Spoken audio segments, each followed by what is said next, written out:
ഒഴിച്ചുകൂടാൻ പറ്റാത്ത ഒന്നാണ്. ജലത്തെക്കുറിച്ച് പഠിക്കുകയാണെങ്കിൽ അതിൻ്റെ പ്രാധാന്യം വളരെ പ്രധാനപ്പെട്ടാണ്. അപ്പൊ നമ്മളെ രക്തത്തിൽ 80% ശുദ്ധജലമാണ് എന്നാ പറഞ്ഞത്. നമ്മളെ രക്തത്തിൽ ഒരു 2 കിൻഡലുള്ള ഒരു ഉരു വളർന്നു വരണമെങ്കിൽ ഏകദേശം 30 ലക്ഷത്തിലധികം ലിറ്റർ വെള്ളം വേണ്ടിയിരുന്ന 30 ലക്ഷത്തിലധികം വെള്ളം വേണം. ഒരു 200 കിലോ ഉള്ള ഒരു പശുക്കുട്ടിയോ അല്ലെങ്കിൽ ഒരു പോത്തുംകുട്ടിയോ ഒക്കെ വളർന്നു വരണമെങ്കിൽ അത് കുടിക്കുന്ന ജലം, അതിന് നൽകുന്ന ഭക്ഷണത്തിൽ വരുന്ന ജലം, അതുപോലെ തന്നെ അതിന് കൊടുക്കുന്ന പുല്ലിൽ വരുന്ന ജലമൊക്കെ കൂട്ടിയാൽ 30 ലക്ഷത്തിലധികം 30,60,000 ലിറ്റർ വെള്ളം ഉപയോഗപ്പെടുത്തുന്നുണ്ട്. നമ്മൾ കുടിക്കുന്ന വെള്ളത്തിന് പുറമെ ഭക്ഷണത്തിലൂടെയും നമ്മൾ എന്ത് ചെയ്യുന്നുണ്ട്? വെള്ളം ലഭ്യമാക്കുന്നുണ്ട്. ഇപ്പൊ ആപ്പിള് ഫ്രൂട്ട്സ് കഴിക്കുകയാണെങ്കിൽ അതിലെന്തുണ്ട്? വെള്ളമുണ്ട്. എത്രത്തോളം എന്ന് വെച്ചാൽ കയറ്റുമതി ചെയ്യുന്നുണ്ട് വെള്ളം. ആ രീതിയിൽ നോക്കുമ്പോൾ ഇന്ത്യ ഒരുപാട് കോടിക്കണക്കിന് രൂപയുടെ വെള്ളം കയറ്റുമതി ചെയ്യുന്നുണ്ട്, എന്നിട്ട് ഇറക്കുമതിയും ചെയ്യുന്നുണ്ട്. നമ്മൾ അണിയുന്ന ജീൻസിൽ വരെ വെള്ളമുണ്ട് എന്നാണ് പറയുന്നത്. നമ്മൾ അണിയുന്ന വസ്ത്രങ്ങളിൽ പോലും എന്തുണ്ട്? വെള്ളമുണ്ട്. അപ്പൊ ഈ ജലം എന്നത് നമ്മൾ കുടിക്കാൻ ഉപയോഗിക്കുന്നത് മാത്രമല്ല. ഇപ്പോ വെള്ളത്തെക്കുറിച്ച് അപ്പൊ ആ വെള്ളം എന്ന അനുഗ്രഹത്തെക്കുറിച്ച് പഠിക്കുകയാണെങ്കിൽ ഭയങ്കരമാണ്. നമ്മൾ വിചാരിച്ചു പോകും വെള്ളം നമ്മൾ കുടിക്കാനും ഒക്കെ അല്ലേ ഉപയോഗിക്കുന്നുള്ളൂ. ഒരു ശരാശരി മനുഷ്യൻ 136 ലിറ്റർ വെള്ളം ഉപയോഗിക്കും ഒരു ദിവസം. 136 ലിറ്റർ വെള്ളം കുടിക്കാനും കുളിക്കാനും കഴുകാനും ഒക്കെ ആയിട്ട് ഒരു ശരാശരി മനുഷ്യൻ ഉപയോഗിക്കുന്നുണ്ട്. 1 ലിറ്റർ വെള്ളത്തിന്റെ വില എത്ര? 20 റുപ്യ അല്ലേ? 20 റുപ്യ റെയിൽവേ സ്റ്റേഷനിൽ പോയാൽ 14 റുപ്യക്കും 15 റുപ്യക്കും കിട്ടും. 20 റുപ്യ കൊടുക്കണം ലിറ്റർ വെള്ളത്തിന്. അപ്പൊ 136 ലിറ്റർ വെള്ളത്തിന്റെ വില എത്രയെന്ന് കണക്കൂട്ടി വെക്കട്ടെ. അപ്പൊ എത്രയാ വെള്ളം മനുഷ്യൻ ഉപയോഗിക്കുന്നത്? അപ്പൊ ഈ ജലത്തിന്റെ അരുവി എന്നൊക്കെ പറയുമ്പോഴും മനുഷ്യൻ എന്തല്ല അതിപ്പോ എന്താ നമ്മളെ തോട്ടുകൂടെ പോണില്ല. അപ്പൊ ഈ തോട്ടുകൂടെ പോണ നമുക്കിവിടെ കേരളത്തിൽ ഏകദേശം 40-ലധികം നദികളുണ്ട് എന്നാ തോന്നുന്നു അല്ലെ? 40-ലധികം നദികളുണ്ട് നമുക്ക്. അപ്പൊ ആ 40-ലധികം നദികളിൽ വെള്ളമൊക്കെ സുലഭമായിട്ട് നമ്മൾ ഉപയോഗിക്കലുണ്ട്. പക്ഷെ ബംഗാളി ആ ഒരു കോപ്പ വെള്ളം കൊണ്ട് എന്ത് ചെയ്യും? അങ്ങനെയാണ് നനച്ചുടച്ചു കണ്ട് എന്ത് ചെയ്യും? ചെഞ്ചാക്കും. നമുക്ക് 2, 3, 4 ബക്കറ്റ് ഉപയോഗിച്ചാലും മതിയാവില്ല. അപ്പൊ ഈ ശുദ്ധജലം, ഈ വെള്ളത്തെ കുറിച്ച് പറഞ്ഞത് എങ്ങനെയാന്ന് വെച്ചാൽ വൈറു ആസിൻ എന്നാ പറഞ്ഞത്. ഒരിക്കലും അതെന്തല്ല എന്നാ പറഞ്ഞത്? കേടുവരികയില്ല എന്നാ, മാറ്റം വരികയില്ല. ആസിൻ എന്ന് പറഞ്ഞാൽ അപ്പൊ കേടുവരാത്ത വെള്ളം ലഭ്യമാകുന്ന സ്വർഗത്തെ കുറിച്ചൊന്ന് ആലോചിച്ച് നോക്കട്ടെ. അത് മുത്തഖീങ്ങൾക്കാണ് അള്ളാഹ് വാഗ്ദാനം ചെയ്യപ്പെട്ടിട്ടുള്ളത്. അപ്പൊ ആ സ്വർഗം കിട്ടണമെന്ന ചിന്തയോടുകൂടി ജീവിതത്തെ ക്രമപ്പെടുത്താൻ കഴിഞ്ഞിട്ടുണ്ടോ? അൻഹാറും മിൻ ലബനി, പാലരുവിയുണ്ട് വേറെ. ലം യതഗയ്യർ തഅമുഹു, അതിന്റെ രുചിക്ക് മാറ്റം വരൂല. അപ്പൊ ഒരിക്കലും കേട് വരൂല. രുചിക്ക് മാറ്റം വന്ന് ബാക്ടീരിയ പ്രവർത്തിച്ചിട്ട് അത് മോരാവൂല, തൈരാവൂല, വേറുള്ളതൊന്നും ആവൂല. രുചിക്ക് മാറ്റം വരാത്ത നല്ല ശുദ്ധമായ പാലുണ്ട്, പാലിന്റെ അരുവിയുണ്ട്. എന്ത്? വൻഹാറും മിൻ ലബനി ലൻ യതഗയ്യർ തഅമുഹു. ഞാനിപ്പോ വായിക്കുന്നത് സൂറത്ത് മുഹമ്മദിലെ 15-ാമത്തെ ആയത്താണ്. നമ്മൾ 35-ാമത്തെ റാഇദിലെ 35-ാമത്തെ ആയത്തിന്റെ വിശദീകരണമായിട്ടാണ് അത് പറയുന്നത്. ഇനി നോക്ക്, വൻഹാറും മിൻ ഹംരിൻ, കള്ളിന്റെ അരുവിയുണ്ട്. ഹംറിന്റെ എന്താണ് ആ കള്ളിന്റെ പ്രത്യേകത? ലദ്ദത്തൽ ലിശാരിബീൻ എന്നാണ്. കുടിക്കുന്നവർക്ക് ആസ്വാദനം നൽകുന്നതാണ് ആ കള്ള്. അപ്പൊ തലവേദന ഉണ്ടാക്കൂല, വൊമിറ്റിംഗ് ഉണ്ടാക്കൂല, ബോധക്ഷയം ഉണ്ടാക്കൂല, ബുദ്ധിയെ നശിപ്പിച്ച് കളയൂല. പിന്നെ ലഹരി കള്ളാണെങ്കിലും കുടിക്കുന്നവർക്ക് ആസ്വദിക്കാൻ കഴിയുന്നു. ഇവിടെ കള്ളുടിച്ചവൻ എന്ത് ചെയ്യൂല? വല്ലാതൊന്നും ആസ്വദിക്കാൻ കഴിയില്ല. കാരണം അപ്പോഴേക്കും അവൻ എന്ത് ചെയ്തിട്ടുണ്ടാവും? അവന്റെ ബുദ്ധി നഷ്ടപ്പെട്ടിട്ടുണ്ടാവും. ബുദ്ധി നഷ്ടപ്പെട്ടാൽ പിന്നെ കാര്യമായിട്ട് ആസ്വദിക്കാനൊന്നും കഴിയില്ല. പിന്നെ അങ്ങനെ ചാടും, അങ്ങനെ അതൊക്കെ ചെയ്യുന്നല്ലാതെ. എന്നാൽ ആസ്വദിക്കാൻ പറ്റുന്ന നല്ല കള്ളിന്റെ അരുവി അല്ലെ? ഗവൺമെന്റിന്റെ വരുമാനത്തിന്റെ നല്ലൊരു ശതമാനം ഏതാണ്? എത്രയൊക്കെ കുടിച്ചത്? ഡിസംബർ ലാസ്റ്റിൽ എത്ര കുടിച്ചല്ലോ അല്ലെ? 300 ചില്ലാനം കോടിക്കങ്ങാട് കുടിച്ചത് മലയാളി. അപ്പൊ ആലോചിച്ച് നോക്കട്ടെ. അപ്പൊ ആ ലഹരി ബാധിക്കാത്ത കുടിക്കുന്നവർക്ക് ആസ്വദിക്കാൻ കഴിയുന്ന കള്ളിന്റെ അരുവി. വൻഹാറുമിൻ അസലി മുസഫ, തേനരുവി. അത് ലഹരി ബാധിച്ചിട്ടില്ലെങ്കിൽ പിന്നെ എന്താ സുഖം അല്ലേ? അല്ല ചോദിച്ചത്. ലഹരി ബാധിച്ച സുഖം കിട്ടൂല. ലഹരി ബാധിച്ചവൻ ഇവിടെ എവിടെയെങ്കിലും അരിച്ചാലിന്റെ വക്കത്ത് എന്ത് ചെയ്തിട്ടുണ്ടാവും? മൂടിട്ടുണ്ടാവും. പിന്നെ ചിലപ്പോ വോമിറ്റിങ് ഛർദിച്ചിട്ടുണ്ടെങ്കിൽ തെരുവിലെ പട്ടിയെന്ന് പറഞ്ഞ മൂക്കും മൂന്നിയൊക്കെ നക്കി തുടച്ചിട്ടുണ്ടാവും. അവൻ കൂടി അറിയുന്നില്ല. പിന്നെ ആരെങ്കിലൊക്കെ ഓട്ടോറിക്ഷക്കാർ കണ്ടാൽ മെല്ലെ പിടിച്ച് കയറ്റിയാണ്ട്, ഓട്ടോറിക്ഷക്കാരെ കുറ്റം പറയാനല്ല ടാനിമുട്ടോന്ന് അറിയില്ല. അപ്പോൾ സാധാരണ ഓരാണ് ആ സേവനം ചെയ്യാറുള്ളത്. ഓട്ടോറിക്ഷക്കാർ കണ്ടാൽ എന്ത് ചെയ്യും? പിന്നെ പിടിച്ചു മെല്ലെ സിറ്റ് ഔട്ടിലൂടെയെങ്കിലും കൊണ്ട് വെച്ചു കൊടുക്കും. ഓന് അറിയുന്നില്ല, ആസ്വദിക്കാൻ കഴിയണില്ല. ഓൻ നല്ല ഡ്രസ്സൊക്കെ അഴിച്ചിട്ട് നല്ല തലക്കെട്ടൊക്കെ കെട്ടിപ്പോയിട്ടുണ്ടാവും, നല്ല ഫാൻസി ഡ്രസ്സിൽ. ഓന് അറിയില്ല. ഓന്റെ ബുദ്ധിയെ, അഭിമാനത്തെ ഒക്കെ അതെന്ത് ചെയ്യും? നശിപ്പിച്ചു കളയും. ലഹരി നോക്കുങ്ങൾ, ഒരൊറ്റ ലഹരിയുടെ ഉപയോഗത്തിൽ 5 ആളെയാണ് ചുറ്റിക്കൊണ്ട് എന്ത് ചെയ്തത്? അടിച്ചു വന്നത്. അഫാൻ ഇപ്പൊ കഴിഞ്ഞ 2-3 ആഴ്ച മുമ്പാണ് ഫറൂഖ് കോളേജ് പരിസരത്ത് ഒരു ഭാര്യയെ ഭർത്താവ് എന്ത് ചെയ്തത്? വെട്ടിക്കൊന്നത്.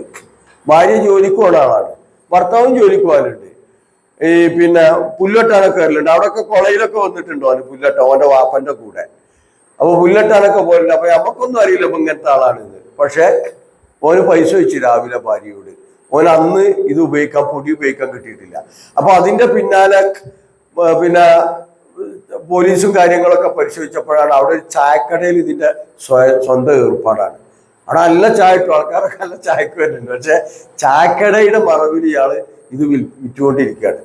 അപ്പൊ അവിടുന്നാണ് ഇവ ഇത് വാങ്ങല്. ഇവരെ കുറിച്ച് ചോദ്യം ചെയ്തപ്പോഴാണ് ഇവിടുന്ന് എനിക്കിത് കിട്ടലെന്ന് വെച്ചപ്പോഴാണ് അസീസിന്റെ ചായക്കട എന്നാണ് പറഞ്ഞത്. പിന്നെ അസീസിന്റെ ചായക്കടയും വീടും ഓൻ്റെ തന്നെയാണ് ബിൽഡിങ്, വീട് തൊട്ടപ്പുറത്തുണ്ട്. അപ്പൊ ആവശ്യക്കാർക്ക് ഓനെ എല്ലാം കൊടുക്കുന്നുണ്ട്. അപ്പൊ അതാണ്. അപ്പൊ ഭാര്യനോട് പിന്നെ കാശ് ചോദിച്ചു. അപ്പൊ ഭാര്യ വളരെ മാന്യമായിട്ട് പറഞ്ഞു, ഇന്ന് പൈസ ഇല്ല, ഇന്ന് പണിക്ക് പോകുകയാണല്ലേ ഉള്ളൂ, അതുകൊണ്ട് പിന്നെ എന്ത് ചെയ്യാ, പോയി വന്നിട്ട് ഞാൻ തരാന്നാണ്. അങ്ങനെ ഭാര്യ റൂമിക്ക് ഡ്രസ്സ് മാറാൻ വേണ്ടി കയറിയ പിന്നാലെ അപ്പം വെട്ടത്തിരുത്ത് കയറിയിട്ട് വെട്ടി. 2 ദിവസം കൊണ്ട് ആള് ക്ലോസ് ആയി. അപ്പൊ ആലോചിച്ച് നോക്കിയാട്ടെ, ലഹരിയെ കുറിച്ച് ഖുർആൻ പറഞ്ഞത് നിങ്ങൾക്കിടയിൽ ശത്രുത ഉണ്ടാക്കാനാണ് ശൈത്താൻ ഉദ്ദേശിക്കുന്നത്. ഇന്നമൽ ഖംറു വൽ മൈസിറു വൽ അൻസാബു റിജ്സും മിൻ അമലി ശൈത്താൻ എന്ന് പറഞ്ഞിട്ട് ആ ലഹരിയുടെ കെടുതിയെ കുറിച്ച് പറഞ്ഞ ഇന്നമാ യുരീദു ശൈത്താനുമായി യുഖിയ ബൈനകുമുൽ അദാവത വൽ ബഗ്ള, ശത്രുതയും വിദ്വേഷവും നിങ്ങൾക്കിടയിൽ ഉണ്ടാക്കാനാണ് ഇബ്ലീസ് അതിലൂടെ എന്ത് ചെയ്യുന്നത്? ശ്രമിക്കുന്നത്. സ്വന്തം ഇണയെപ്പോലും എന്ത് ചെയ്യുന്നു? ശത്രുവായി കാണുന്ന അവസ്ഥ. സ്വന്തം ഉമ്മനെയും വല്യാപ്പനെയും അതുപോലെ വേറുള്ളവരൊക്കെ ശത്രുവായി കാണുന്ന അവസ്ഥയിലേക്ക് വരും. പടച്ചവനെ കുറിച്ചുള്ള ബോധത്തിൽ നിന്ന് അത് നിങ്ങളെ മറപ്പിച്ചു കളയുകയും ചെയ്യുന്നു ലഹരി. അപ്പൊ ലഹരി, ഇവിടുത്തെ ലഹരി ഉപയോഗിച്ച് ഒരിക്കലും എന്ത് ചെയ്യൂല, ലഹരി ബാധിച്ചാൽ പിന്നെ അവനെ ആസ്വദിക്കാൻ കഴിയുന്നില്ല. ഓൻ മനുഷ്യനല്ലായി മാറുകയാണ്, ഓൻ പിന്നെ മൃഗമായി മാറുകയാണ്. ഈ സാധാരണ ഹിന്ദു ഐതിഹ്യങ്ങളൊക്കെ പറയാറുണ്ട്, ഈ ലഹരി ഒരു പാമ്പാണ്, ആ പാമ്പിനോടൊപ്പം വെച്ച് ഈ പാമ്പ് ശരീരത്തിൽ കയറിയ പിന്നെ ഓന്റെ ശരീരത്തിൽ വേറെ 7 പാമ്പുണ്ട് എന്നാ. ആ പാമ്പിനൊക്കെ ഈ ലഹരി എന്ത് ചെയ്യും? വിളിച്ചുണർത്തും. അഥവാ ലഹരി കടിമപ്പെട്ട എല്ലാവിധ തോന്നിയാസവും അവൻ്റെ അടുത്തുണ്ടാവും. അതാണ് ഈ 7 പാമ്പ്. എല്ലാവിധ തോന്നിയാസങ്ങളും ഓൻ ചെയ്യുന്നു. ഈ ശ്രീനാരായണ ഗുരു സ്വന്തം ശിഷ്യന്മാരെ ഉപദേശിച്ചു, കുടിക്കരുത്, ചെത്തരുത്, വിൽക്കരുത്. അപ്പൊ ശിഷ്യന്മാരിൽ ചിലർ വന്നിട്ട് പറഞ്ഞു, ഈ ചെത്തരുത്, കുടിക്കരുത് പറഞ്ഞത് ഓക്കെ, പക്ഷെ ചെത്തരുത്, വിൽക്കരുത് തന്നെ നമ്മളെ തൊഴിൽ പോകൂലേ. അപ്പൊ ശ്രീനാരായണ ഗുരു പറഞ്ഞത്ര ശിഷ്യരോട്, ഈ ചെത്ത് കത്തി മുറിച്ചിട്ട് 3 ക്ഷുരക കത്തി ഉണ്ടാക്കിക്കോ. താടിമുടിയൊക്കെ വടിക്കാൻ പറ്റിയ 3 കത്തി ഉണ്ടാക്കുക. ചെത്ത് കത്തി കുറച്ച് വലുപ്പുണ്ടാവും, മുറിച്ചാലും 3 എണ്ണം ഉണ്ടാക്കാറുണ്ട്. താടിമുടിയും വടിച്ചിട്ട് എന്തെങ്കിലും ജീവിച്ചോ? ആലോചിക്കട്ടെ. ഒരാൾ കള്ള് ഷാപ്പിൽ കയറി അങ്ങനെ ഉണ്ടാവും, നല്ല ഇൻസൈഡൊക്കെ ആക്കി ഉഷാറായി ടൈയൊക്കെ കെട്ടി മുടിയൊക്കെ ചീകിച്ച ആള് കള്ള് ഷാപ്പിൽ കയറിയാൽ ഓൻ പിന്നെ എങ്ങനെ പുറത്തിറങ്ങല്? ഓൻ്റെ ഇൻസൈഡൊക്കെ ഔട്ട് സൈഡ് ആയിട്ടുണ്ടാവും അല്ലേ? ചിലപ്പോൾ ഡ്രസ്സ് തന്നെ ഉണ്ടാവില്ല, പിന്നെ വഴുവഴുപ്പുള്ള വാക്കൊക്കെ ആയിട്ട് പോവുക. എന്നാല് താടി മുടിയൊക്കെ ജട പിടിച്ച ഒരാള് പിന്നെ ബാർബർ ഷോപ്പിൽ കയറിയാലോ, ഓനെ മുടിയും താടിയൊക്കെ വെട്ടി ക്ലിയറാക്കി ചീകി ഒതുക്കിയിട്ട് സുന്ദര കുട്ടപ്പനാക്കിയിട്ട് എന്ത് ചെയ്യും? ഇറക്കും. അപ്പൊ ഗുരു പറഞ്ഞതിൽ വലിയ പോയിന്റ് ഉണ്ട്. അപ്പോൾ താടിയും മുടിയും പഠിക്കലാണ് എനിക്ക് ഈ ചെത്താൻ പോകുന്നതിനേക്കാൾ നല്ലത്. പക്ഷെ ഗുരുവിന്റെ ആൾക്കാരാണ് ഇപ്പൊ അതിന്റെ മൊത്തകുത്തക അവകാശപ്പെടുന്നവരാണ് ഏറ്റവും കൂടുതൽ കള്ളുഷാപ്പുള്ള ആളുകൾ, ഏറ്റവും കൂടുതൽ, അഥവാ വെള്ളാപ്പള്ളിന്റെ ആൾക്കാർ, പിന്നെ ക്രിസ്ത്യാനികള്. ഇവിടെ ഒരു പൂക്കോടൻ പിന്നെ ബാറ് തുടങ്ങാൻ വേണ്ടി നോക്കിയിരുന്നു. അപ്പോൾ പൂക്കോടന്മാര് നമ്മളെ നാട്ടിൽ ഒരുപാട് പൂക്കോടന്മാരുണ്ട്, മുസ്ലിങ്ങൾ, ആ കൊണ്ടോട്ടി. അപ്പൊ അതിനെപ്പറ്റി അന്വേഷിച്ച് നോക്കിയപ്പോൾ ഈ പൂക്കോടൻ കുടുംബം എന്ന് പറയുന്നത് ക്രിസ്ത്യാനികളിലെ ഏറ്റവും വലിയൊരു കുടുംബമാണ്. തൃശ്ശൂർ ജില്ലയാണ് അവരെ കേന്ദ്രം. ഓല് ഇവിടെ വന്ന് കള്ളുഷാപ്പ് തുടങ്ങാൻ നോക്കണമെന്നുണ്ടെങ്കിൽ അതിന്റെ അർത്ഥം എന്താ? ഇവിടെയാണ് മെച്ചം കിട്ടുക എന്ന് ഒരു ശരിക്ക് പഠിച്ചിട്ടാണ്.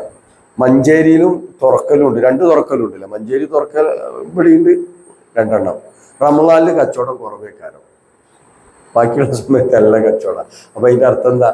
റമദാനിൽ കച്ചവടം കുറവാണെന്ന് പറഞ്ഞാൽ.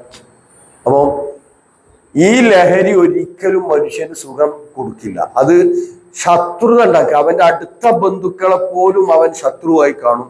പടച്ചവന്റെ ദിക്റിൽ നിന്ന് അവൻ എന്ത് ചെയ്യും? അകറ്റിക്കളയും. എന്നാൽ പരലോകത്തിലുള്ളത് അത് ലദ്ദത്തല്ലി ശാരിബി എന്നാ പറഞ്ഞത്, കുടിക്കുന്നവർക്ക് ആസ്വാദനമേകുന്നതാണ്. അപ്പൊ ഇങ്ങനെയുള്ള നദികളൊക്കെ ഉണ്ട്. പിന്നെ നേരെ മറിച്ച് അപ്പൊ നോക്ക് നിങ്ങൾ അവിടെ തന്നെ പറഞ്ഞിട്ടുള്ള വേറെ ചില കാര്യങ്ങളും കൂടിയുണ്ട്. അതുകൂടി നമ്മൾ ആ ആയത്തിന്റെ ഭാഗമായിട്ടൊന്ന് പഠിക്കണത് നല്ലതാണ്. പിന്നെ തേനരുവി പറഞ്ഞല്ലോ, വലഹുഫിയ മിൻ കുല്ലി സമറാത്ത്, എല്ലാ പഴവർഗ്ഗങ്ങളും ഉണ്ട്. ഈ സാധനമൊക്കെ ഉക്കുലുഹാദായിമുന്ന, അവിടെ കിട്ടുന്ന വിഭവങ്ങളൊക്കെ സീസണബിൾ അല്ല, അല്ലേ? സീസണബിൾ അല്ല ഇസ്ലാം. നേരെ മറിച്ച് എന്നും കിട്ടുന്നതാണ്. അതാണ് അവിടുത്തെ വിഭവങ്ങളുടെ പ്രത്യേകത. നമ്മളൊക്കെ ഇപ്പൊ ചക്കാക്കാലം എന്ന് പറഞ്ഞാൽ ആ ചക്ക അത് കഴിഞ്ഞാൽ പിന്നെ കുറച്ചൊരു ഇടവേള ഉണ്ടാവും, അല്ലേ? മാങ്ങാക്കാലം എന്നൊക്കെ കഴിഞ്ഞാൽ ഇപ്പം പിന്നെ അതൊക്കെ ഇല്ലാതായതുകൊണ്ട് ഈ ഹോർമോൺ കൊടുത്ത് ഇങ്ങനെ വളർത്തുന്നതുകൊണ്ട് ഏത് കാലത്തും കിട്ടും. ഏതായാലും സീസണബിൾ അല്ല, എല്ലാ കാലത്തും ഒരുപോലെ ലഭ്യമാവുന്നതാണ്. അതുപോലെ തന്നെ അതിലെ ലില്ലും എന്ന് പറഞ്ഞിട്ടുണ്ട്. അപ്പോൾ ലില്ലുഹ എന്ന് പറഞ്ഞാൽ അതിലെ തണലും സ്ഥിരമായിരിക്കും. അപ്പൊ അതിന്റെ അർത്ഥം എന്താണ്?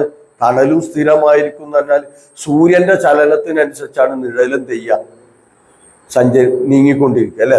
സൂര്യൻ കിഴക്കുതിക്കുമ്പോ നമ്മളെ തലയുടെക്കാരം അങ്ങ് പടിഞ്ഞാറേക്കാരം. അപ്പൊ ആ രീതിയിൽ അങ്ങോട്ടും ഇങ്ങോട്ടും മാറുന്നത് ഈ സൂര്യന്റെ ചലനത്തിനനുസരിച്ചാണ്. എന്നാൽ അവിടെ ആ സൂര്യന്റെ സാന്നിധ്യം ഇല്ലാത്തത് കൊണ്ട് അവിടുത്തെ ലില്ലെന്തായിരിക്കും എന്നാ പറഞ്ഞത്? അവിടെ സ്ഥിരമായിരിക്കും.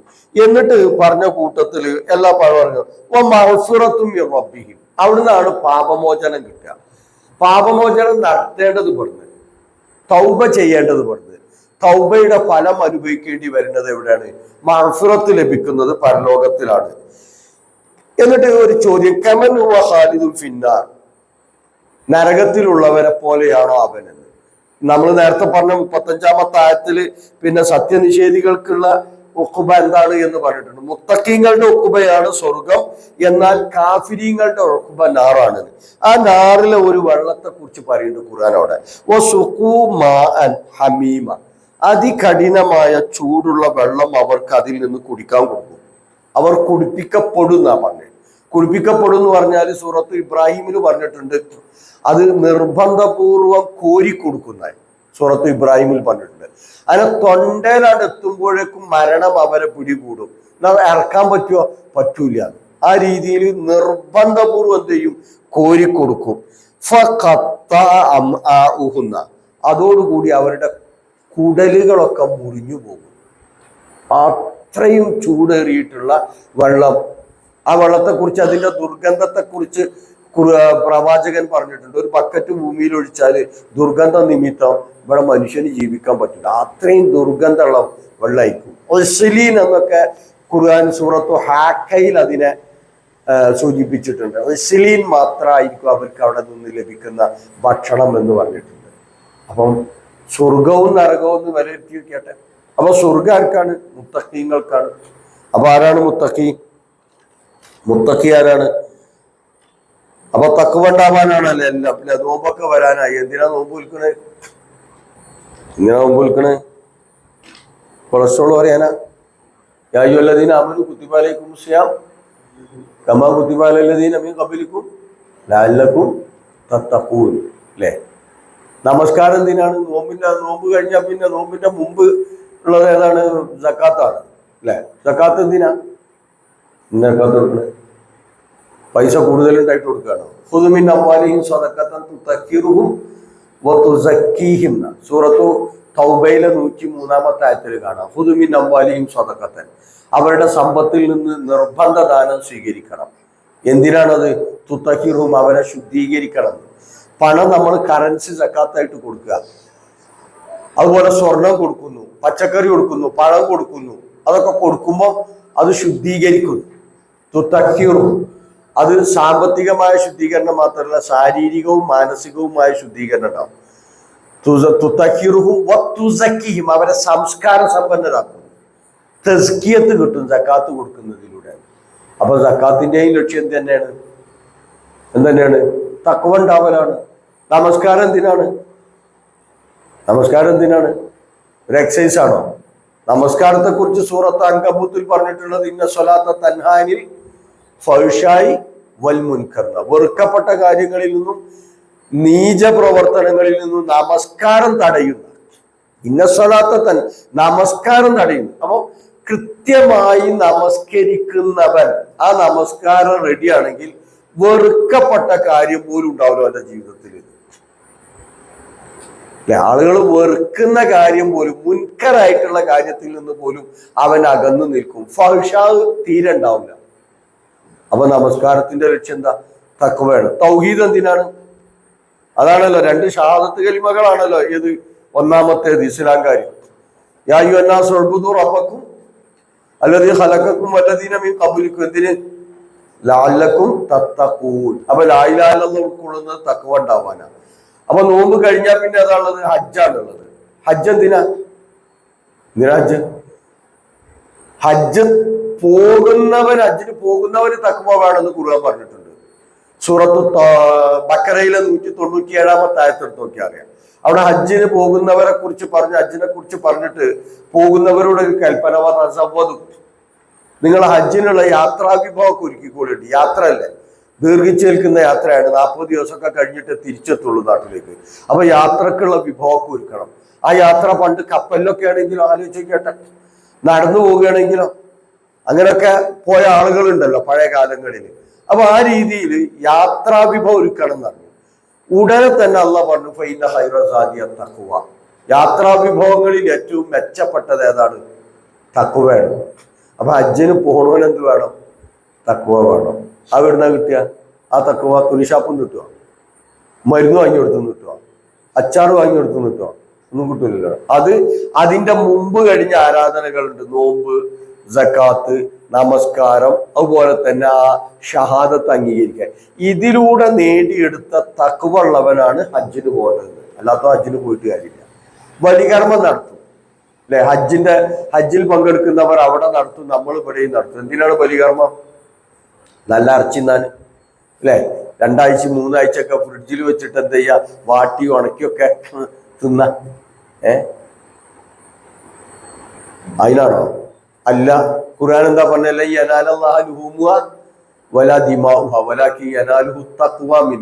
സൂറത്തു ഹജ്ജിലെ 37-ാമത്തെ ആയത്ത്. ലൻ യനാലല്ലാഹ ലുഹൂമുഹ, നിങ്ങളടുത്ത ബലിമൃഗത്തിന്റെ മാംസം അള്ളാഹ് പരിഗണിക്കുന്നേ ഇല്ല. അള്ളാഹ്ക്ക് അത് എത്തിയിട്ടില്ല. വലാ ദിമാവു, അതിന്റെ രക്തവും അള്ളാഹ്ക്ക് ലഭ്യമായിട്ടില്ല.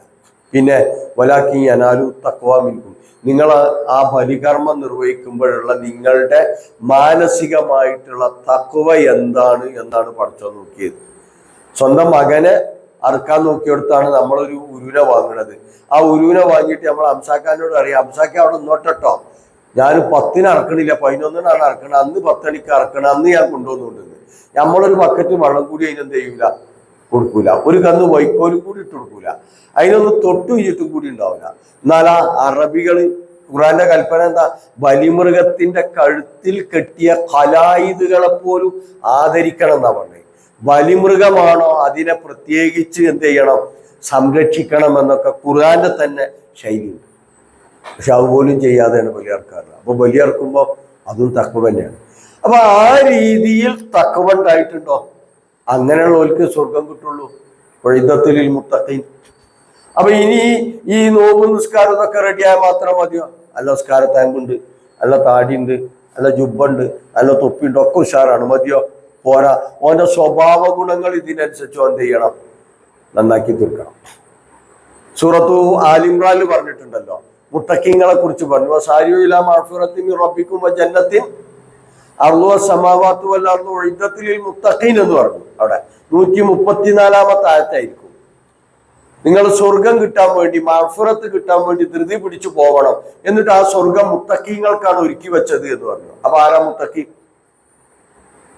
മുത്തഖിയുടെ ഗുണം അവിടെ പറഞ്ഞിട്ടുണ്ട്. യുൻഫിഖൂന ഫിസ്സറായി വല്ലറായി.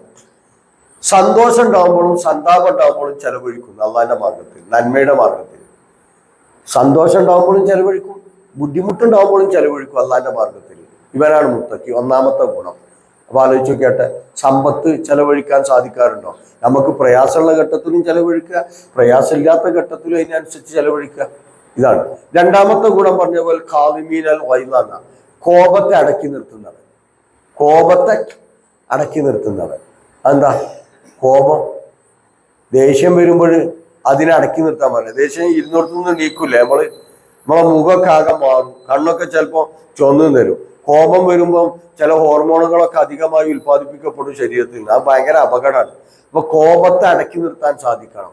അത് തഖ്വയുടെ ഭാഗമാണ്. നിസ്കാരം നോമ്പൊക്കെ ഒന്നും ഉണ്ടായിട്ട് കാര്യമില്ല.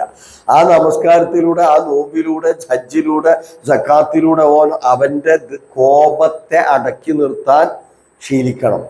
ആരാ ശക്തിയുള്ളവൻ?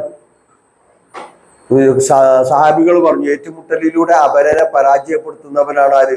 ശക്തവാൻ. അപ്പൊ റസൂലുള്ള പഠിപ്പിച്ചു, അല്ല ലൈസ ശദീദു ബിസുറ വലാകിന്ന ശദീദു മനില്ലദി യംലികു നഫ്സഹു ഇൻദൽ ഗളബ്. കോപം വരുന്ന സമയത്ത് സ്വന്തത്തെ അടക്കി നിർത്താൻ കഴിയുന്നവനാണ് ശക്തിയുള്ളവൻ. അപ്പൊ ശക്തിയുള്ളവൻ ആലോചിച്ചു, കോപത്തെ അടക്കി നിർത്താൻ കഴിയുന്നവനായിരിക്കണം. അപ്പൊ ഇതൊക്കെ മുത്തഖീങ്ങളുടെ ഗുണമാണ്. അപ്പം ഇന്നക്കലാല ഹുലുക്കിൻ അളീം എന്ന് പറഞ്ഞല്ലോ പരിശുദ്ധ ഖുർആൻ നബിയെ കുറിച്ച്. നബി സല്ലല്ലാഹു അലൈഹി വസല്ലമ അത്യുത്തമമായ സ്വഭാവത്തിന്റെ ഉടമയാണ്. അപ്പൊ നബിയുടെ സ്വഭാവം എന്തായിരുന്നു? കാന ഖുലുഖുഹു അൽ ഖുർആൻ. ഖുർആനായിരുന്നു പ്രവാചകന്റെ സ്വഭാവം. അപ്പൊ ഖുർആൻ പറഞ്ഞതനുസരിച്ചായിരുന്നു പ്രവാചകൻ സ്വഭാവത്തെ രൂപീകരിച്ചിരുന്നത് എന്ന് അപ്പൊ നമുക്ക് സാധിച്ചിട്ടുണ്ടോ? പിന്നെ ആലിമ്രാന 135-ാമത്തെ ആയത്തിൽ പറഞ്ഞ മറ്റൊരു സ്വഭാവം വൽ ആഫീന അനിന്നാസ് എന്നാണ്. വൽ ആഫീന അനിന്നാസ്, ജനങ്ങളോട് വിട്ടുവീഴ്ച കാണിക്കുന്നവൻ. വിട്ടുവീഴ്ച ചെയ്യാൻ അത് മുത്തഖീങ്ങളുടെ സ്വഭാവമാണ്, തഖ്വ.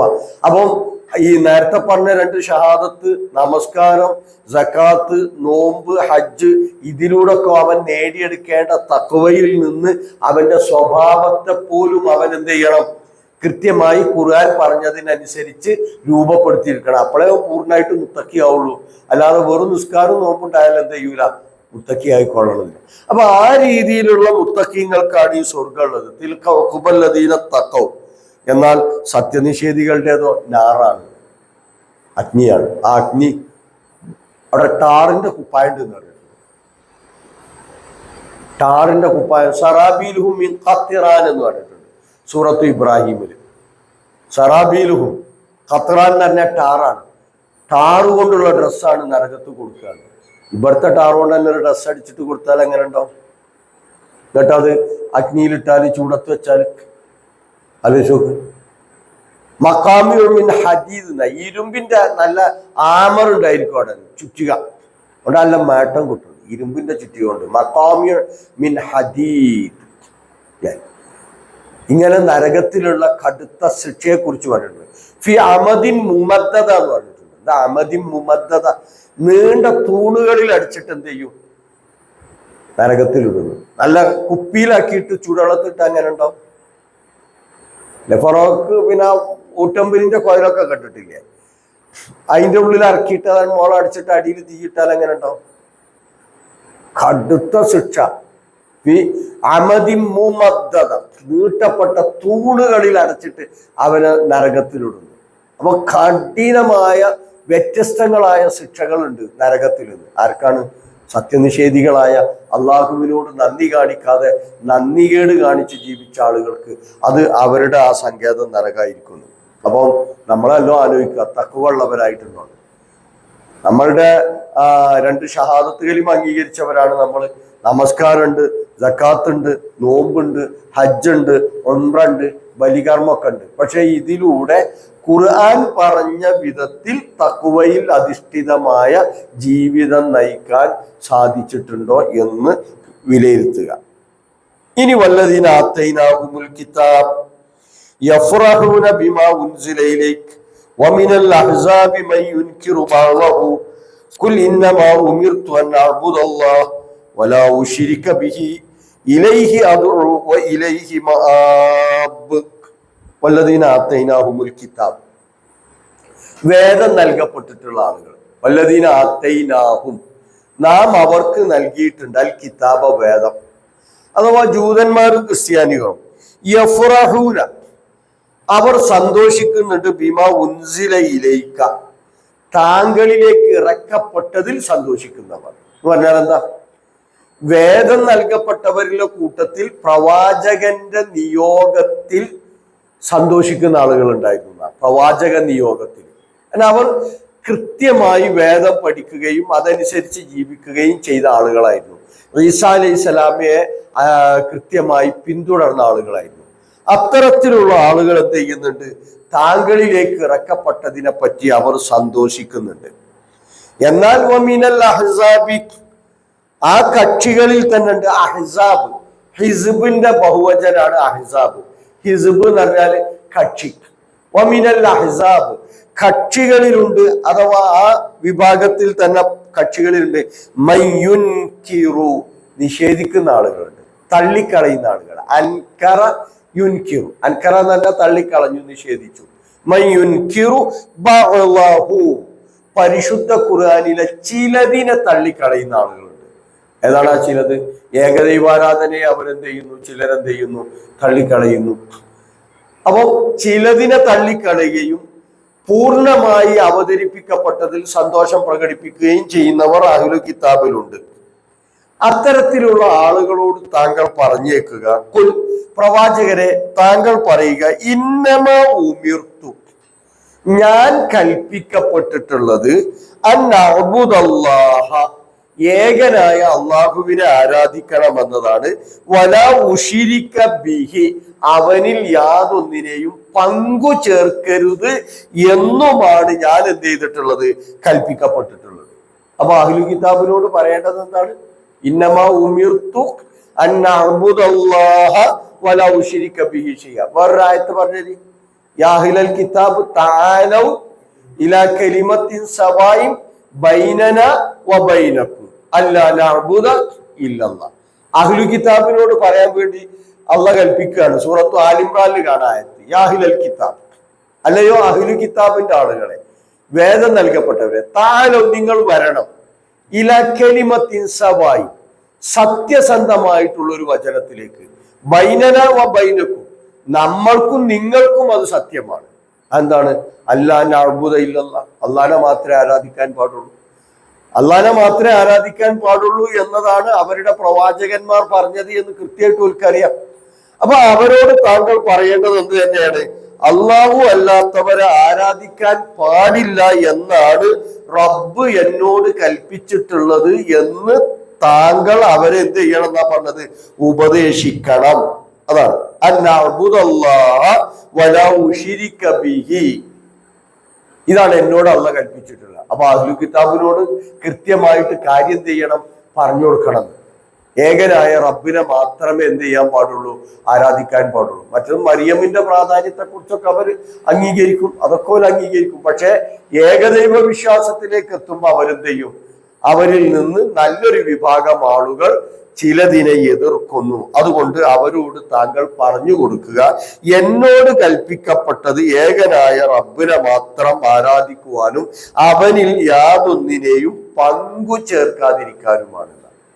അള്ളാഹനെ മാത്രം ആരാധിക്കുക, ഒരാളെയും എന്ത് ചെയ്യാൻ പാടില്ല? പങ്കു ചേർക്കാൻ പാടില്ല. പോരാ, ഇലൈഹി അദ്ഉ, ഇലൈഹി, അതിലേക്കാണ് അദ്ഉ, ഞാൻ ക്ഷണിക്കുന്നത്. അപ്പൊ എന്തിലേക്കാണ് ക്ഷണിക്കുന്നത്? ഏകനായ റബ്ബിലേക്കാണ് ക്ഷണിക്കുന്നത്. ഇലൈഹി, അവനിലേക്കാണ് അദ്ഉ, ഞാൻ ക്ഷണിക്കുന്നത്. അപ്പൊ മറ്റൊന്നിലേക്കും എനിക്ക് ക്ഷണിക്കാനില്ല. മാത്രമല്ല വ ഇലൈഹി അവനിലേക്കാണ് മആബ് എന്റെ മടക്കം. ഞാൻ മടങ്ങി ചെല്ലുന്നതും ആരിലേക്കാണ്? അള്ളാഹുവിലേക്കാണ്. അപ്പൊ ക്ഷണിക്കുന്നത് അള്ളാഹുവിലേക്കാണ്, എന്റെ മടക്കവും ആരിലേക്ക് തന്നെയാണ്? അള്ളാഹുവിലേക്കാണ്. അപ്പൊ അള്ളാഹുവിലേക്ക് ക്ഷണിക്കുക നമുക്ക് സാധ്യമായിട്ടുണ്ടോ? അള്ളാഹുവിലേക്ക് ക്ഷണിക്കുക എന്ന് പറഞ്ഞാൽ നന്മയിലേക്ക് ക്ഷണിക്കുക. വമൻ അഹ്സനു ഖൗലൻ മിമ്മൻ ദഅ ഇലല്ലാഹ് വഖാല ഇന്നനി മിനൽ വഅമില സ്വാലിഹൻ വഖാല ഇന്നനി മിനൽ മുസ്ലിമീൻ. വമൻ അഹ്സനു ഖൗലൻ, ഏറ്റവും നല്ല കൗല് പറയുന്നവനായിട്ട് ആരുണ്ട്? മിമ്മൻ ഒരുത്തനേക്കാൾ, ദഅ അവൻ ക്ഷണിക്കുന്നു ഇലല്ലാഹി അള്ളാഹുവിലേക്ക്. അള്ളാഹുവിലേക്ക് ക്ഷണിക്കുന്നവനേക്കാൾ നല്ല വാക്ക് പറയുന്നവൻ ആരുണ്ട്? അപ്പൊ ലോകത്തിലെ ഏറ്റവും നല്ല വാക്ക് ഏതാണ്? പടച്ചവനിലേക്ക് ക്ഷണിക്കലാണ്, നന്മയിലേക്ക് ക്ഷണിക്കലാണ്. അല്ലെ? അതെങ്ങനെയായിരിക്കണം? ഖുർആൻ പറഞ്ഞിട്ടുണ്ട് സൂറത്ത് യൂസുഫില്, അതോടെ ഇലല്ലാഹി അന വമനിത്തബഅനി അലാ ബസീറത്തിൻ. നല്ല ഉൾക്കാഴ്ചയോടുകൂടി എന്ത് ചെയ്യണം? ക്ഷണിക്കണം. ഉൾക്കാഴ്ചയോടുകൂടി എന്ത് ചെയ്യണം? ക്ഷണിക്കണം. വളരെ കൃത്യമായി ബുദ്ധിപരമായിട്ട് കാര്യങ്ങൾ മനുഷ്യന്റെ മുമ്പിൽ വെച്ചു കൊടുക്കണം. അള്ളാഹുവിലേക്ക് ക്ഷണിക്കുമ്പോൾ അല്ലെ, തന്ത്രി എന്നെ കൊണ്ടുപോയിട്ട് എന്ത് ചെയ്തിട്ടില്ല? അറിഞ്ഞിട്ടില്ല. വാജികുതരനെ തന്ത്രി കൊണ്ടുപോയി എന്നാ പറഞ്ഞേ. അതിൽ സ്വർണ്ണമുണ്ട്, ഓടുണ്ട്, അതുപോലെ പഞ്ചലോഹങ്ങളുണ്ട്. അതിൽ പഞ്ചലോഹ വിഗ്രഹം നേരത്തെ കൊണ്ടുപോയി, അതും എന്ത് ചെയ്തിട്ടില്ല. അപ്പൊ തന്ത്രി കൊണ്ടുപോയി വെച്ചതും ആരറിഞ്ഞില്ല, അറിഞ്ഞിട്ടില്ല. ആലോചിച്ച് നോക്കട്ടെ, സ്വന്തം ദേഹത്തെ പോലും സംരക്ഷിക്കാൻ കഴിയാത്തവരെയാണ് ഞങ്ങൾ ഈ ആരാധിക്കുന്നത് എന്ന് എന്താ ഇവർക്ക് തിരിയാ? സ്വന്തം ദേഹത്തെ പോലും സംരക്ഷിക്കാൻ കഴിയാത്തവരെയാണ് എന്ത് ചെയ്യുന്നത്? ഇവരാരാധിക്കുന്നത്. പറയാൻ പറ്റിയ കൂട്ടുകാരൊക്കെ ഉണ്ടെങ്കിൽ അവരോട് പറഞ്ഞു കൊടുക്കാം. പക്ഷെ പരസ്യമായിട്ട് പറയാൻ പറ്റിയ ഒരു അന്തരീക്ഷമല്ല കേരളത്തിലുള്ളത്. അത് പറഞ്ഞാൽ എന്ത് ചെയ്യും? അത് വേറെ രീതിയിലാണ് പിന്നീട് എന്ത് ചെയ്യുക? ചാനൽ ചർച്ചയിൽ ലാ ഇലാഹ ഇല്ലല്ലാഹ് എന്ന് പറഞ്ഞാൽ തീവ്രവാദമാണെന്നാ പറയുന്നത്. എന്താ ലാ ഇലാഹ ഇല്ലല്ലാഹ്? അള്ളാഹു അല്ലാതെ ആരാധനക്ക് അർഹനായി മറ്റാരും ഇല്ല. അപ്പൊ വേറെയുള്ള ദൈവത്തൊക്കെ നിങ്ങൾ നിഷേധിക്കുക, തന്നെയാണ് തീവ്രവാദം. അപ്പം അങ്ങനെയുള്ളൊരു കാലഘട്ടത്തിലാണ് ചിലപ്പോ ഇത് സമൂഹത്തിന് പഠിച്ചോ കൊടുത്തിട്ടുള്ള ഒരു തെളിവായിരിക്കും. ആരെങ്കിലുമൊക്കെ ചിന്തിക്കുന്നവരുണ്ടെങ്കിൽ അവർക്ക് ആലോചിക്കാം, ഇതൊക്കെ കൊണ്ടുപോയിട്ടും മൂപ്പരറിഞ്ഞില്ല എന്ന് പറഞ്ഞാൽ അതിന്റെ താഴത്ത് വാവർ പള്ളി വേറെ ഉണ്ട് കേട്ടോ, അത് വേറെ. ഇന്നിപ്പോ മകരജ്യോതി കാണാൻ വേണ്ടി തടിച്ചുപിടിക്കുക ആൾക്കാര്. എവിടുന്ന ഈ ജ്യോതി വരുന്നത്? അവൻ ഓലെന്നെ സംഭവിച്ചാ കോടതിയിൽ അല്ലേ? അത് ഞങ്ങള് തിരിച്ചിടുകയാണെന്ന്. ഇത് അയ്യപ്പൻ പ്രത്യക്ഷപ്പെടുകയാണ് എന്നാണ് എന്ത് ചെയ്യുന്നത്? സാധുക്കൾ വിശ്വസിച്ചിട്ട് എന്നാണ് തോന്നുന്നത് മകരജ്യോതി കാണാൻ തടിച്ചുകൂടല്. ഇന്നോ നാളെയാണ് ഏതായാലും. അപ്പൊ ഇത് കാണാൻ വേണ്ടി തടിച്ചുവിടുക ആൾക്കാര്. അപ്പൊ ആലോചിച്ച് കേട്ടോ നിങ്ങൾ, എത്ര വിഡിത്താണ് മനുഷ്യൻ ചെയ്യുന്നത്. അതിന്റെ ഇങ്ങേപ്പുറത്തോ CM-ന്റെ മക്ബറയിൽ സാമ്പത്തിക ക്രമക്കേട്. അത് മൂപ്പരെന്ത് ചെയ്ത്? ലോകം നിയന്ത്രിക്കുന്ന ആളാ മൂപ്പര്. എന്നിട്ട് എന്ത് ചെയ്തിട്ടില്ല? മൂപ്പര് അറിഞ്ഞിട്ടില്ല. അപ്പൊ ആ രീതിയിലാണ്. എന്നാലോ നമ്മൾ ആരാധിക്കുന്ന ഏകനായ നാഥൻ ഈ പ്രപഞ്ചത്തെ അഖിലവും സൃഷ്ടിച്ച് പരിപാലിക്കുന്നവനാണ്. ഈ പ്രപഞ്ചത്തെ അഖിലവും സൃഷ്ടിച്ച് പരിപാലിക്കുന്ന നാഥൻ. ആ നാഥനെയാണ് ഞങ്ങൾ എന്ത് ചെയ്യുന്നത്? ആരാധിക്കുന്നത്. ആ നാഥൻ അവന്റെ ഒരു അണുമണി തൂക്കം പോലും, ഇനി അതിനേക്കാൾ ചെറുതാവട്ടെ വലുതാവട്ടെ, അവനിൽ നിന്ന് എന്ത് ചെയ്യുകയില്ല? മറഞ്ഞിരിക്കുകയില്ല. മറിഞ്ഞിരിക്കാൻ സാധ്യമല്ല. അത്രയുമാണ്. മിസ്കാലു ദർറത്ത്, അല്ലെങ്കിൽ അതിനേക്കാളും അസർ, അല്ലെങ്കിൽ അതിനേക്കാൾ അക്ബർ, എന്താണെങ്കിലും അവനിൽ നിന്ന് എന്ത് ചെയ്യുകയില്ല? മറിഞ്ഞിരിക്കുകയില്ല എന്നാണ് ഖുർആൻ പറഞ്ഞത്. അപ്പൊ ലോകത്തെ മുഴുവൻ സൃഷ്ടിച്ചു പരിപാലിക്കുന്ന ഏകനായ നാഥൻ, ആ നാഥനെയാണ് എന്ത് ചെയ്യേണ്ടത്? ആരാധിക്കേണ്ടത്. അത് ജനങ്ങൾ അതിലേക്ക് ക്ഷണിക്കണം. അലാ ബസീറത്തിൻ അന വമനിത്തബഅനി എന്ന് കൂടി പറഞ്ഞിട്ടുണ്ട് സൂറത്ത് യൂസുഫില്. ഞാനും എന്നെ പിന്തുടർന്നവർ. അപ്പൊ നമ്മൾ പ്രവാചകനെ പിന്തുടർന്നു എന്ന് പറയുന്നുണ്ടെങ്കിൽ സ്വാഭാവികമായിട്ടും ആ പ്രബോധന പ്രവർത്തനം നമ്മൾ നിർവഹിച്ചിരിക്കണം. അത് വ്യക്തിപരമായിട്ട് നിർവഹിക്കാം, സംഘടനാ തലത്തിൽ നിർവഹിക്കാം. ഒരു വ്യക്തി പിന്നെ രണ്ട് വ്യക്തികൾ തമ്മിലാവാം. ആ വ്യക്തികൾ തമ്മിലുള്ള കാര്യങ്ങൾക്കാണ് കൂടുതൽ ഇന്നെന്തുള്ളത്? പ്രസക്തിയുള്ളത്. സോഷ്യൽ മീഡിയകൾ ഉപയോഗപ്പെടുത്താം ഇന്നത്തെ കാലഘട്ടത്തിൽ. അപ്പൊ ആ രീതിയിലേക്ക് ജനങ്ങളെ അള്ളാഹുവിലേക്ക് ക്ഷണിക്കണം. എന്നിട്ടോ അവനിലേക്കാണ് മടക്കം. ഇലൈഹി മആബ്, പടച്ചോന്റെ അടുത്തേക്ക് മടങ്ങി ചെല്ലണം എന്ന ബോധമുണ്ടോ? ഉണ്ടെങ്കിൽ പിന്നെ പടച്ചോന്റെ ഇഷ്ടമില്ലാത്തത് ചെയ്യുമോ? അല്ലേ? ഞാന് ഏതോ ഒരാൾ നമ്മളെ സഹായിക്കുന്നുണ്ട്, അയാളെ അടുത്തേക്ക് തന്നെ ഇനിയും മടങ്ങി ചെല്ലേണ്ടി വരുന്നുണ്ടെങ്കിൽ അയാളെ ഇഷ്ടപ്പെടാത്തത്, അയാൾക്ക് കോപം ഉണ്ടാക്കണേ നമ്മൾ ചെയ്യുമോ? കാരണം വീണ്ടും അടുത്ത ആഴ്ച മൂപ്പരടുത്തേക്ക് തന്നെയാണ് എന്ത് ചെയ്യേണ്ടത്, ചെല്ലേണ്ടത്. പിന്നെ നമ്മൾ അയാൾക്ക് ഇഷ്ടമില്ലാത്തത് ചെയ്യൂല. ഇത് ശാശ്വതമായ മടക്കം ആരിലേക്കാണ്? റബ്ബിലേക്കാണ്. വഇലൈഹി മആബ്. അപ്പൊ അള്ളാഹ്ക്ക് ഇഷ്ടമില്ലാത്തത് ചെയ്യാൻ പറ്റുമോ? അള്ളാഹ്ക്ക് ഇഷ്ടമില്ലാത്തത് നമ്മൾ പ്രവർത്തിക്കാൻ പറ്റുമോ? കാരണം മടങ്ങി ചെല്ലുമ്പോൾ അവിടുന്ന് നല്ല അടിറ്റിയാൽ സംഗതി ബുദ്ധിമുട്ടല്ലേ? അപ്പൊ വഇലൈഹി മആബ്. വകദാലിക അൻസൽനാ ഹുക്മൻ അറബിയ്യ. വകദാലിക, അപ്രകാരം, അൻസൽനാഹു, നാം ഇതിനെ ഇറക്കിയിട്ടുണ്ട്. ഏതിനെ? പരിശുദ്ധ ഖുർആനിനെ നാം ഇറക്കിയിട്ടുണ്ട്. ഹുക്മൻ, തീരുമാനം പറയാനുള്ള വിധിയായിട്ട്, നിയമമായിട്ട്. ഹുക്മൻ, നിയമമായിട്ട്. എങ്ങനെയുള്ള? വിധി പറയാനുള്ള നിയമം. അതാണ് ഹക്കമ എന്ന് പറഞ്ഞാൽ വിധിച്ചു എന്നാണ്. ഹുക്മൻ, ഹുക്കുമ് പറയാ, തീരുമാനം പറയാം. അപ്പൊ തീരുമാനം പറയാനുള്ള നിയമമായിട്ട് നാം ഇതിനെ ഇറക്കിയിട്ടുണ്ട്. എങ്ങനെ ഇറക്കിയത്? അറബിയൻ, അറബി ഭാഷയിലാണ് അതിനെന്ത് ചെയ്തിട്ടുള്ളത്? ഇറക്കിയിട്ടുള്ളത്. ഇന്നാ അൻസൽനാഹു ഖുർആനൻ അറബിയൻ. എന്താ ലക്ഷ്യം? ലഅല്ലക്കും താഖിലൂൻ, നിങ്ങൾ ചിന്തിക്കുന്നവരായേക്കാൻ വേണ്ടി എന്നാണ് പറഞ്ഞത്. അപ്പൊ തീരുമാനം പറയാനുള്ള ഒരു നിയമമായി ഈ പരിശുദ്ധ ഖുർആനിനെ നാം അറബി ഭാഷയിൽ ഇറക്കിയിട്ടുണ്ട്. എന്നിട്ട് അള്ളാന്റെ താക്കീത് എന്താ? വലഇനിത്തബഅത, പ്രവാചകരെ താങ്കൾ അങ്ങാണ്ട് പിൻപറ്റിയാൽ, അഹ്വാഅഹും, അവരുടെ തന്നിഷ്ടങ്ങളെ, ദേഹേച്ഛകളെ. ഹവ, ആരുടെ?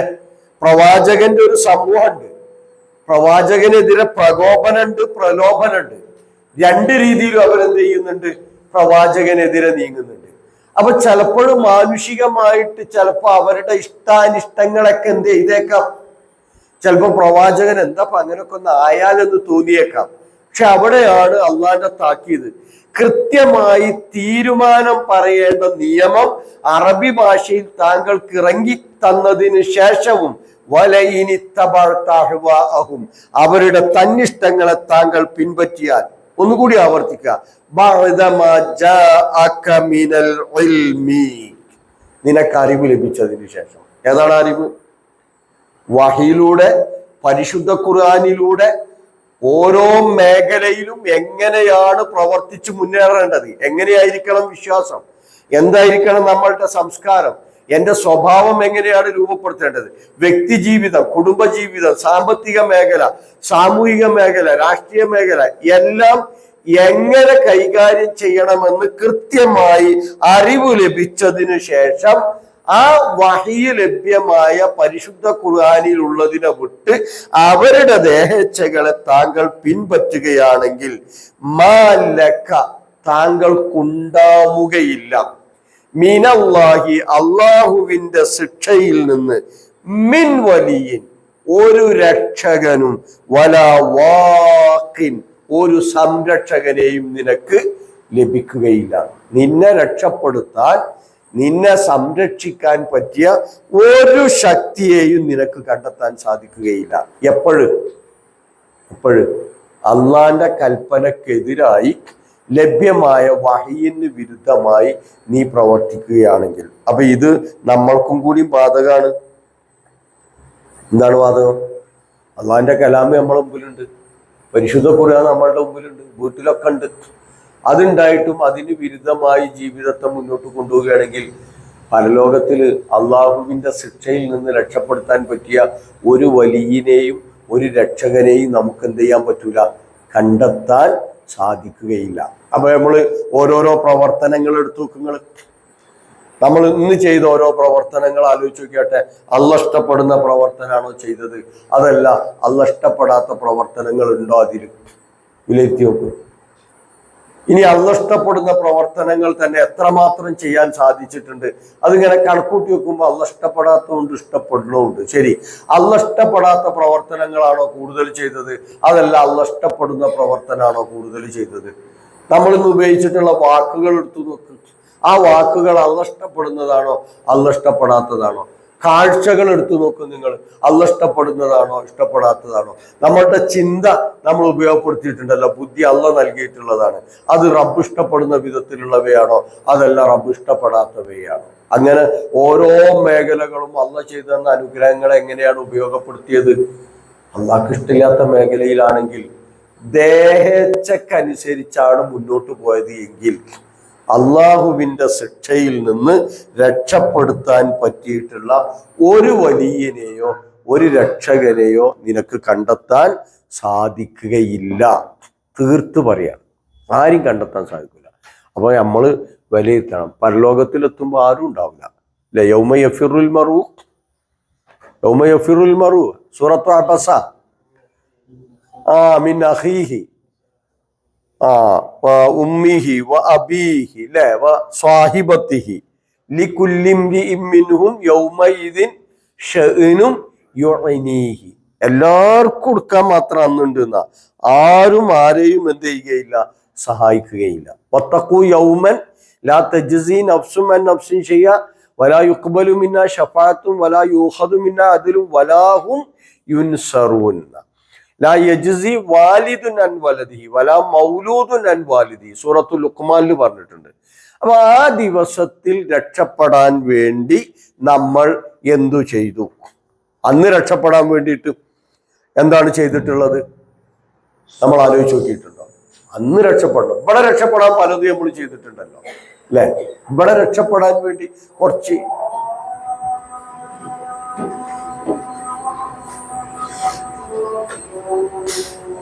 കുടുംബക്കാർ തീരുമാനിക്കട്ടെ. ഏതായാലും മറ്റേ ആൾക്ക് തീരുമാനിക്കാൻ കഴിയൂലല്ലോ, കുടുംബക്കാരാണ് തീരുമാനിക്കുക. ഇവിടെ ഹോൾസ് ഇട്ട് കൊടുക്കും ചിലപ്പോ അല്ലേ?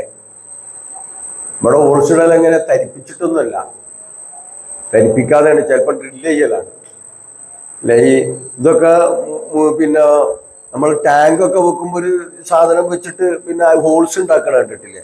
ഡ്രില്ല് ചെയ്തിട്ട് മറ്റേ ബിറ്റ് കൊണ്ടല്ലാതെ റൗണ്ടിൽ മുറിച്ചെടുക്കാൻ വേണ്ടിയിട്ട്. അപ്പൊ അങ്ങനത്തെ ഡ്രില്ല് ഉപയോഗിച്ചിട്ടാണ് ചെയ്യുക. പച്ച മനുഷ്യനെയാണ് ചെയ്യുക. ഇവിടെ ഹോൾസ് ഇടും. അതെന്തിനാ? വെന്റിലേറ്റർ ഒഴിവാക്കിയാൽ പിന്നെ വെക്കാനുള്ള സംവിധാനം അതാണ്. അപ്പൊ ഇത് എന്തിനാണ്? രക്ഷപ്പെടണം എന്ന് വിചാരിച്ചിട്ടാണ്. ഇവിടെ ഇത് രക്ഷപ്പെടണം എന്ന് വിചാരിച്ചിട്ടാണ്. ലക്ഷങ്ങൾ മുടക്കും നമ്മൾ. പൈസ ഇല്ലെങ്കിൽ എവിടെന്നെങ്കിലുമൊക്കെ ഉണ്ടാക്കാം, പറമ്പ് വിൽക്കാന്ന് പറയും. എന്തിനാ? ഇവിടെ രക്ഷപ്പെടാൻ വേണ്ടിയിട്ട്. അപ്പൊ അതൊന്നും ചെയ്യണ്ടെന്നല്ല പറഞ്ഞതിന്റെ അർത്ഥം. പക്ഷെ ഇതേ ജാഗ്രത പടച്ചോന്റെ അടുത്ത് നാളെ സ്വർഗം കിട്ടാൻ വേണ്ടിയിട്ടുണ്ടോ ഇല്ലേ? അവിടെ ശാശ്വതമായ ജീവിതമാണ്. നരകത്തിലാണെങ്കിലോ ശാശ്വതമായ ശിക്ഷയാണ്. അപ്പൊ ആ ശിക്ഷയിൽ നിന്ന് രക്ഷപ്പെടാൻ എന്താ ചെയ്തത്?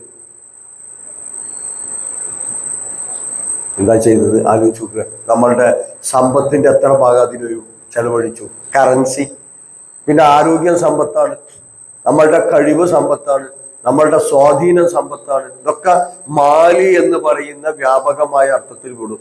നമ്മൾക്ക് നൽകിയിട്ടുള്ള ആയുസ് ഏറ്റവും വലിയ സമ്പത്താണ്. ആയുസ്, സമയം അല്ലെ? 8:30 8:45 8:37 ബാങ്ക് വിളിച്ചു, 8:57 എന്ത് ചെയ്യും? നമസ്കരിക്കും എന്ന് പറഞ്ഞാൽ 9 മണിയായാൽ അത്രയും മരണത്തോട് അടുത്തു എന്നാണ്. അപ്പൊ ഈ സമയം വളരെ വിലപ്പെട്ട സമയം എങ്ങനെ ചെലവഴിച്ചു? അള്ളാഹുവിന്റെ മാർഗത്തിലാണോ? സ്വർഗം കിട്ടാവുന്ന വിധത്തിലാണോ? അതല്ല നരകം കിട്ടാവുന്ന മാർഗത്തിലാണോ സമയത്തെ ചെലവഴിച്ചിട്ടുള്ളത്? ആലോചിച്ച് നോക്കൂ. അപ്പം മുത്തക്കിയായി ജീവിച്ചാലേ രക്ഷ കിട്ടുള്ളൂ.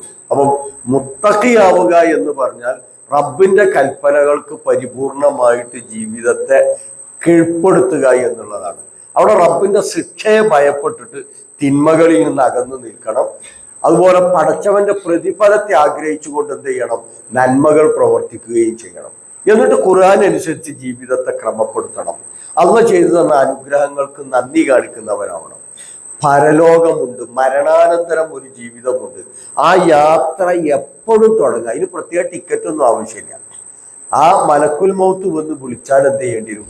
പോണ്ടി വരും. അതുകൊണ്ട് അന്ന് രക്ഷ കിട്ടാൻ വേണ്ടി എന്തു തയ്യാറാക്കി വെച്ചു? ആ തയ്യാറാക്കുന്നതാണ് നമ്മളുടെ രണ്ട് ഷഹാദത്ത് കലിമകൾ, നമ്മളുടെ നമസ്കാരം, നമ്മളുടെ നോമ്പ്, സക്കാത്ത്, ഹജ്ജ്, അതുപോലെ ഉംറ, ബലികർമ്മങ്ങൾ, ബാക്കിയുള്ള ഒരുപാട് അമൽസ്വാലിയാത്തുകളുണ്ട്. അതോടൊപ്പം തന്നെ നമ്മളുടെ സ്വഭാവ ഗുണങ്ങളൊക്കെ എന്ത് ചെയ്യുക, ഖുർആൻ അനുസരിച്ച് ക്രമീകരിക്കുക എന്നുള്ളത്. ആ രീതിയിൽ ജീവിതത്തെ ക്രമപ്പെടുത്തുന്ന യഥാർത്ഥ മുത്തഖീങ്ങളുടെ കൂട്ടത്തിൽ അള്ളാഹുവെ നീ ഞങ്ങളെയും ഞങ്ങളുടെ കുടുംബത്തെയും ഉൾപ്പെടുത്തി അനുഗ്രഹിക്കണമെന്നാണ്.